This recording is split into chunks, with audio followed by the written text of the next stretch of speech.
ఈ జక్కయ్య చెట్టు మీద నుండి త్వరగా దిగాడు. సంతోషముతో ప్రభుని చేర్చుకున్నాడు. ప్రభుని చేర్చుకున్న తర్వాత ఏదైనా మార్పు ఉందా అతనిలో అని మనం చూస్తే జక్కయ్య ఏమంటున్నాడు? జక్కయ్య నిలువబడి, ఇదిగో ప్రభువా, నా ఆస్తిలో సగం పేదరికి ఇచ్చుచున్నాను. నేనెవని యొద్దనైనను అన్యాయముగా దేనినైనను తీసుకుని ఎడల అతనికి 4 గంతులు మరలా చెల్లింతునని ప్రభువుతో చెప్పాను. చాలండి వీళ్ళరా, నేను త్వరగా ముందుకు వెళ్తున్నాను.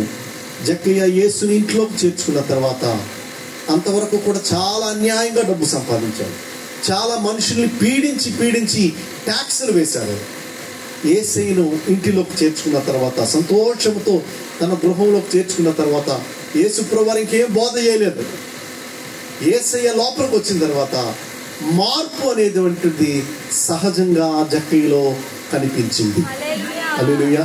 వెంటనే నిలబడి అంటున్నాడు, ఇదిగో నా ఆస్తిలో సగభాగము బీదలకు ఇచ్చేస్తున్నాను. నేను ఎవరి దగ్గర అయితే అన్యాయంగా తీసుకున్నానో, 100 రూపాయలు ఎవరి దగ్గర అన్యాయంగా తీసుకున్నానో వాడికి ఎంత ఇస్తానో 400 ఇస్తాను.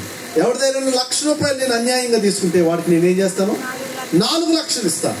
ఎక్కడిది మార్పు అని అంటే, యేసయ్య తన ఇంటిలోకి వచ్చాడు, యేసయ్య తన గృహంలోకి వచ్చాడు, యేసయ్య తన హృదయంలోనికి వచ్చాడు. కాబట్టి గుండె లోతుల్లో మార్పు వచ్చింది. హల్లెలూయా, హల్లెలూయా.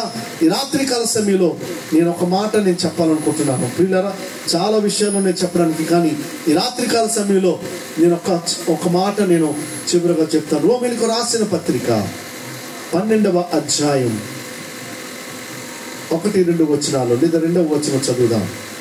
కాబట్టి సహోదరులారా, పరిశుద్ధమును దేవునికి అనుకూలమైన సజీవ యాగముగా మీ శరీరములను ఆయనకు సమర్పించుకొనుడని దేవుని వాత్సల్యమును బట్టి మిమ్మల్ని బతిమాలుకొనుచున్నాను.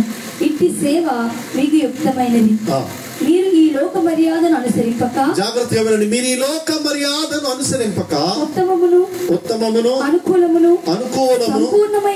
సంపూర్ణమై ఉన్న